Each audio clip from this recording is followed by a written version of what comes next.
Bismillahirrahmanirrahim. Assalamu alaikum 3 class. Open your English books. Today we will start reading of unit number 9, and the unit number 9 is the story of silk. Open page number 81. Did you know that silk was discovered in China? Discovered को आप underline कीजिए. Discovered का मतलब है दरियाफ्त. और क्या आप जानते हैं कि जो सिल्क है वो क्या चाइना में जो है उसको दरियाफ्त किया गया, चाइना में दरियाफ्त किया गया. And a long time ago, एक लंबे अरसे पहले, in a tiny village in China. Tiny का मतलब है छोटा, और एक लंबे अरसे पहले, और चाइना में एक छोटा जो गांव है, देर वहाँ पे there lived a poor girl belonging to a weavers family. Weavers को आप अंडरलाइन कीजिए, और वीवर्स का मतलब है a person who makes cloth by crossing threads over and under each other.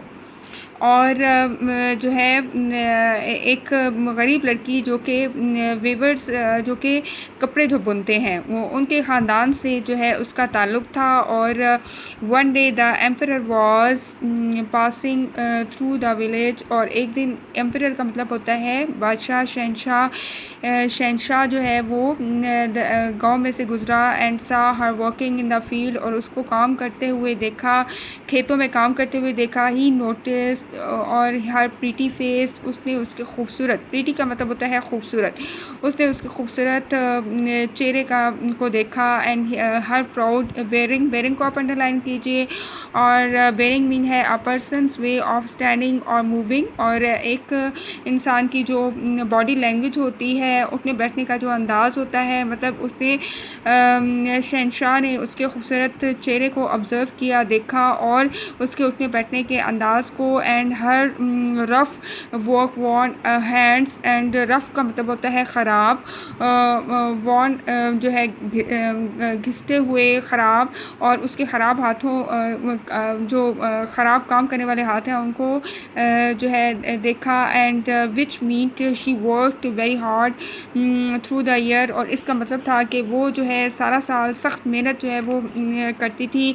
He immediately, immediately को आप अंडरलाइन कीजिए. इमीडिएटली का मतलब है फौरन, फेल इन लव. और वो फौरी तौर पर जो है मोहब्बत में उसकी गिरफ़्तार हो गया विद हर. एंड दो ही वॉज मच ओल्डर, हालांकि वो काफ़ी बुरा था. डिसाइडेड टू मैरी हर, और उसने उससे शादी करने का फ़ैसला किया. The girl married the ruler of the land. और रूलर का मतलब है जो हुक्मरान होता है. और लड़की की शादी जो है और उस इलाके के जो है हुक्मरान से हो गई. And went to live in his palace as his beloved queen. और वो उसकी प्यारी मलका के तौर पर उसके महल में रहने लगी. बट शी वॉज अनहैप्पी, लेकिन वो नाखुश थी. She had grown up in the wide. Wide को आप अंडरलाइन कीजिए. वाइड का मतलब है खुली जगह, open spaces of the country yard, country side. Country side को आप अंडरलाइन कीजिए. कंट्री साइड का मतलब है देहाती इलाके.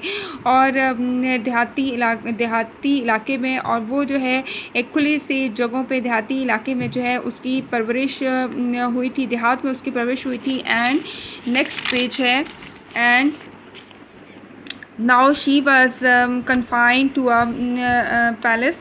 और कन्फाइंड को आप अंडरलाइन कीजिए. और confined mean kept to one area. और अब वो एक एरिया, एक जो है महल तक महदूद हो गई थी. मैग्निफिसेंट, और मैग्निफिसेंट, और इसको आप अंडरलाइन कीजिए. और इसका मतलब है शानदार, दो इट वाज. और हालांकि ये काफ़ी जो है बहुत शानदार था. She was use to working from dawn to night without a moment's rest. और वो जो है और अपने गांव में जो है वो सुबह से लेकर रात तक जो है बग़ैर आराम किए वो काम करती थी. But now she had many servants. और अब उसके बहुत सारे नौकर थे to take care of her needs, और जो कि उसकी ज़रूरत को पूरा करते थे. And did not know how to fill her time. और नहीं जानते थे कैसे उसके टाइम को मुकम्मल करें, कैसे उसको जो है वो नहीं चाहती थी को कैसे अपने वक्त गुजारे. और in the village she had been surrounded by family, اور گاؤں میں اس کی اپنی فیملی تھی جس میں وہ رہتی تھی، اینڈ فرینڈس، اور اس کی فرینڈس تھی ہو ایکسچینج کو آپ انڈر لائن کیجیے. ایکسچینج کا مطلب ہے تبادلہ کرنا، نیوز اینڈ گاسپ گپ شپ، اور جہاں وہ جو ہے خبروں کا اور اس کے علاوہ تبادلہ کرتی اور بات چیت کرتی ایز دے ورک، جب وہ کام کے دوران، اور جب وہ کام کر رہی ہوتی. بٹ ان دا پیلس، اور لیکن محل میں اٹ واز کوائٹ، لیکن وہاں پہ محل میں خاموشی تھی. And no one spoke out of turn, اور کوئی بھی شخص جو ہے وہ فالتو بات نہیں کرتا تھا. اور the emperor notices his new wife was sad, اور شہنشاہ نے نوٹس کیا کہ اس کی جو بیوی ہے وہ غمگین ہے. And tried his best to make her happy, اور اس نے خوش رکھنے کی پوری کوشش کی. ہی باٹ ہر گرینڈ کلاتھس، اور اس نے اسے شاندار کپڑے لے کر دیے. جیولس کو آپ انڈر لائن کیجیے، اس کا مطلب ہے جیولری. اینڈ آرٹیفیکٹس کو آپ انڈر لائن کیجیے. And artefacts mean interesting objects, اور اس کے علاوہ آرٹیفیکٹس اس نے لے کر دیے. تھرو ایلیبریٹ پارٹیز، اور پارٹیز منعقد کی اس کے لیے. And hired the best musicians of the land, اور ٹو امیوز کا آپ انڈر لائن کیجیے، اس کا مطلب ہے اس کو خوش کرنا. اور اس نے جو ہے اور بہترین جو موسیقار ہیں ان کو ہائر کیا، اور تاکہ وہ اس کو خوش کر سکیں. یٹ شی واز سیڈ، لیکن اس کے باوجود وہ جو ہے اداس تھی. اور یہاں تک ہم نے اس کی ریڈنگ کمپلیٹ کر لی ہے. ڈیئر اسٹوڈنٹس، آپ نے جو انڈر لائن ورڈس ہیں ان کو اپنی نیٹ کاپی کے اوپر نوٹ کر لینا ہے، اور ریڈنگ کی پریکٹس جو ہے وہ کر لینی ہے.